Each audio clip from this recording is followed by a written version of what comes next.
یہ سورہ ہم جو ہم سارا سال ساری زندگی انشاءاللہ پڑھتے رہیں گے، ہم نے کتنوں نے سورہ ہم پھر بھی بہت دور کی چیز ہے. یہ بسم اللہ الرحمن الرحیم، اس کے بارے میں ہر کام سے پہلے بسم اللہ پڑھنی چاہیے پھر، لیکن اس کے بارے میں سوچا کتنا ہے، کتنا فکر کیا، کتنا ہم نے اس کے اوپر ٹائم لگایا، کتنا ہم نے پڑھا ہے. سوچنا چاہیے، تفکر کرنا چاہیے، تمرکز کرنا چاہیے، فوکس کرنا چاہیے.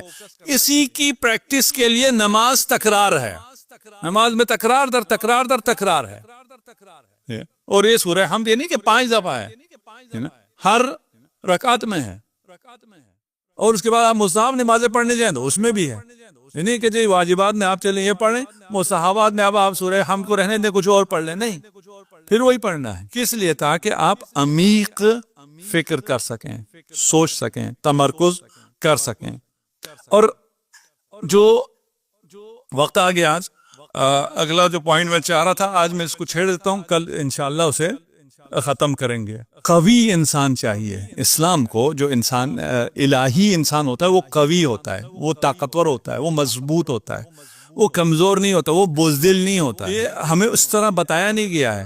جب انشاءاللہ امام زمانہ عجل اللہ فرجہ شریف ظہور فرمائیں گے تو وہ اپنے اصحاب کو کیا کریں گے؟ رحم دل کریں گے، نرم دل کریں گے، یا زیادہ ڈونیشن دینے والے بنائیں گے. کیا کریں گے؟ وہ اپنے اصحاب کو 40 برابر قوی کریں گے، طاقتور کریں گے.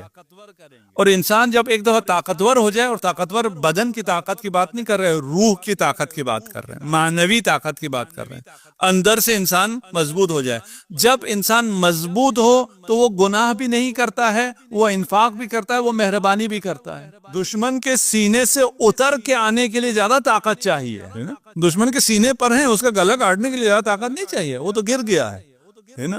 اس حالت میں اسے چھوڑنے کے لیے زیادہ طاقت چاہیے. وہ طاقت کہاں سے آئی تھی؟ وہ نفسانی طاقت ہے. امیر المومنین سے کسی نے پوچھا کہ آپ جو اتنے دشمنوں کو ہلاک کر دیتے ہیں، بعض وہ جو قط میں بھی آپ سے بڑے تھے، جن کے تلوار اور جن کا گرز بھی آپ سے بڑا تھا، اتنے نامی گرامی پہلوان تھے، آپ ان سب کو کیسے قتل کر دیتے تھے؟ امام نے فرمایا کہ میں تلوار سے پہلے اپنے ابوہت سے انہیں قتل کر دیتا ہوں، بازو سے بعد میں کرتا ہوں، پہلے اپنی شخصیت سے انہیں ڈیر کر دیتا ہوں. ٹھیک ہے، یہ ایمان کی طاقت ہے. مومن کو قوی ہونا چاہیے. یہ نہیں کہ مومن کی صفات میں سے بہت سی صفات ہیں، ان میں سے ایک طاقت ہے، قوی ہونا ہے. ایک نہیں ہے، بلکہ مومن کی ساری صفات اس ایک صفت سے پیدا ہوتی ہیں. مومن پہلے قوی ہوتا ہے، جب وہ قوی ہو جاتا ہے تو پھر وہ گناہ نہیں کرتا ہے، پھر اس میں شجاعت آتی ہے، پھر وہ جہاد کرتا ہے، پھر وہ نماز پڑھتا ہے، اسے پھر کوئی ادھر ادھر نہیں کر سکتا ہے. ہمارے جوانوں کا مسئلہ جانتے ہیں کیا ہے؟ یہ جب نماز پڑھنا چاہتے ہیں، آج کل تو داڑھی فیشن ہو گیا نا، اس میں داڑھی کا مسئلہ کوئی نہیں ہے، آج کل آسان ہو گیا. ہم جب جوان تھے نا تو میری داڑھی ہوا کرتی تھی، میرے دوست جو ہے مجھے دیکھ کے داڑھی رکھ لیتے تھے، اگلے دن آتے تھے، یار سب صوفی کہتے ہیں تو داڑھی کیسے رکھتا ہے؟ ہم تو نہیں رکھ سکتے، اس لیے کہ سب ہم پہ ہنستے ہیں، کوئی ہنستا ہے، کوئی یہ کہتا ہے، کوئی وہ کہتا ہے، وہ پھر شیو کر لیتے تھے. یہ بیچارے جب جاتے ہیں تو اتنے ان کے ہنسنے کو برداشت نہیں کر سکتے. جب قوی نہیں ہے نا تو کیوں کہ وہ ہنستے ہیں. وقت پہ اگر آپ نماز پڑھنے کے لیے اٹھ جائیں، لڑکے کھیل رہے ہیں، آپ کرکٹ کی آذان ہو گئی، آپ نے کہا جی میں نہیں کھیلنا، تم لوگ کھیلتے رہو، میں نماز پڑھ کے آتا ہوں، پھر کیا ہوگا؟ وہ ہنسیں گے، ریکارڈ لگائیں گے، مذاق اڑائیں گے. وہ مجھ سے نہیں ہو سکتا. میں اگر مذہبی ہوں تو میرا مذاق اڑاتے ہیں، میں دین کی طرف جاتا ہوں، میرا مذاق اڑاتے ہیں. اس لیے میں کیا کرتا ہوں، میں بھی ان کے ساتھ بہنا شروع ہو جاتا ہوں، جو ہمارے معاشرے میں ہو رہا ہے. کیوں؟ اس لیے کہ جوانوں کو قوت نہیں دی ہے، اس پہ کام نہیں ہوا ہے. اصل ہے کیا؟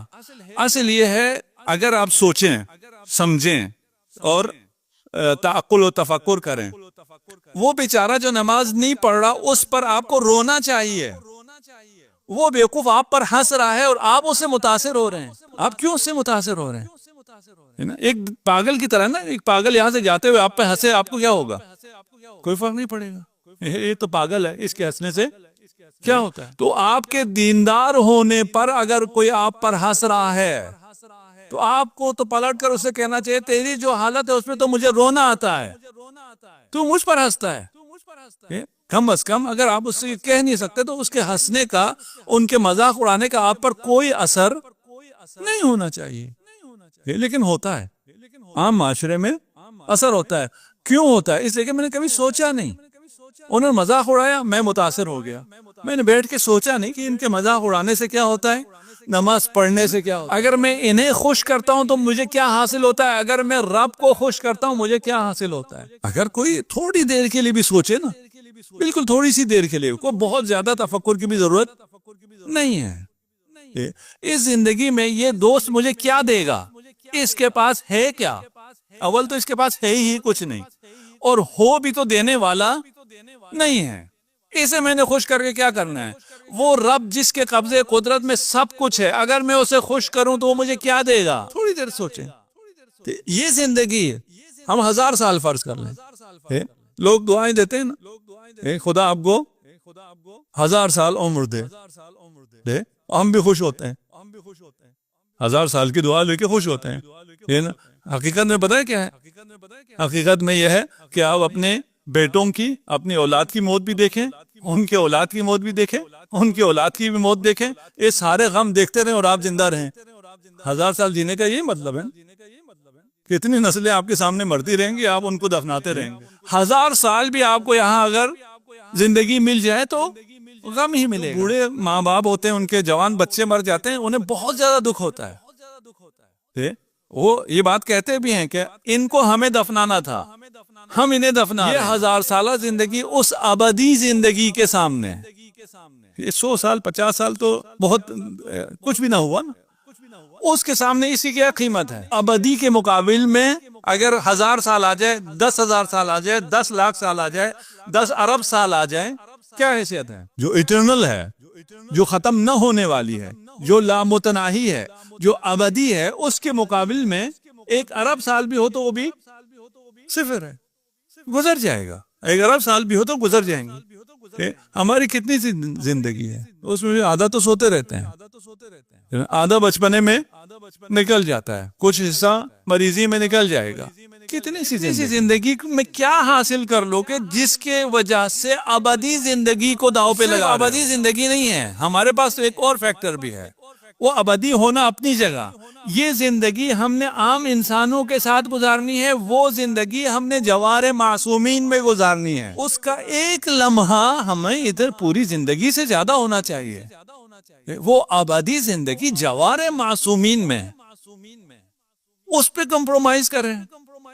کیوں؟ کیسے ہو سکتا ہے؟ ہو سکتا ہی نہیں ہے، ممکن ہی نہیں ہے، لیکن ہو رہا ہے۔ کیوں؟ اس لیے کہ غفلت ہے۔ غفلت ختم ہو جائے تو ممکن ہی نہیں ہے۔ کوئی دنیا کی ایسی چیز نہیں ہے جو آپ کو اپنی طرف اٹریکٹ کر سکے، آپ سے گناہ کرا سکے۔ اگر گناہ کرتے ہوئے یہ خیال آئے ٹھیک ہے معاف ہو جائے گا، توبہ کرنا بہت سخت ہے، گناہ نہ کرنا بہت آسان ہے۔ پھر بھی اگر فرض کر لیں آپ کو توبہ کی توفیق بھی مل گئی، سب کچھ بھی ہو گیا، لیکن آپ کو وہ درجہ نہ ملے جنت میں جو جوار معصومین کا درجہ ہے، پھر اس جنت میں رہ کے کیا کرنا؟ ایک لمحہ اگر جوان سوچے تو اس کے لیے بہت آسان ہو جاتا ہے، یہ زندگی جنت ہو جاتی ہے۔ جنت وہاں ہے ہی ہے جو اولیاء اللہ ہیں اور آپ سب ہیں، سوچیں تو سب ہیں، بس جو نہیں ہے فاصلہ ہے وہ سوچ کا فاصلہ ہے، غفلت اور تذکر کا، غفلت اور ذکر کا فاصلہ ہے۔ ذکر ہر خیر کی بنیاد ہے اور غفلت ہر شر کی۔ ہم میں سے جو بھی شخص، اور میں جو آپ سے عرض کر رہا ہوں یہ اپنے لیے پہلے کہہ رہا ہوں، آپ کو بعد میں کہہ رہا ہوں، خدا کرے اس کا مجھے خود بھی فائدہ ہو اور میں متذکر ہو جاؤں، میں خواب غفلت سے بیدار ہو جاؤں، مجھے خدا ہر روز یہ سوچنے سمجھنے کی صلاحیت عنایت کرے۔ اور یہ سائنٹیفک بھی ہے، اور وہ سارا بھی میرے پاس کام تیار ہے جو سائنٹیفکلی ان تمام چیزوں کو ثابت کر سکتے ہیں، لیکن جب میرے پاس معصومین کے اقوال ہیں تو مجھے سائنٹسٹ کے اقوال چاہیے ہی نہیں، مجھے ان کے ریسرچ کی کوئی ضرورت نہیں ہے، ٹھیک ہے نا۔ اگر ہم کوئی معاشرہ کوئی اور ہوتا تو میں سائنٹیفک ریسرچ پیش کرتا کہ دیکھو سائنس بھی یہ باتیں کرتی ہے۔ ہمیں جب معصومین نے کہہ دیا ہے تو ہمیں تو پکا یقین ہے، ہمارے لیے کوئی مشکل ہی نہیں ہے۔ یہ زندگی پھر گلستان ہو جائے گی اگر اولیاء اللہ میں ہو جائیں، جو دور سے دیکھ رہا ہے وہ اس کو لگے گا یہ مشکل میں ہے، لیکن خود اس سے جا کے پوچھیں تو اس سے بہتر زندگی کوئی نہیں گزار سکتا ہے۔ رضا رب میں راضی ہو جائے، وہ جس بھی حال میں ہوگا وہ اللہ کی رضا ہے نا۔ میں جس بھی حال میں ہوں، مجھ پہ جو بھی مصیبت آ گئی ہے، جو بھی ہوا ہے، یہ اللہ کی رضا ہے، میں کیا کہوں گا؟ رضن بے رضا۔ کربلا میں حسین سے زیادہ مصائب کسی پہ آ سکتے ہیں، لیکن کیا تھا؟ رضن بے رضا۔ اے رب تیری رضا پہ حسین راضی ہے، حسین سے زیادہ کوئی راضی نہیں تھا۔ اگر خدا ہمیں توفیق دے اور ہم اولیاء اللہ میں سے ہو جائیں تو ہماری یہی زندگی بھی بہت زیادہ شیرین ہو جائے گی، جنت ہو جائے گی۔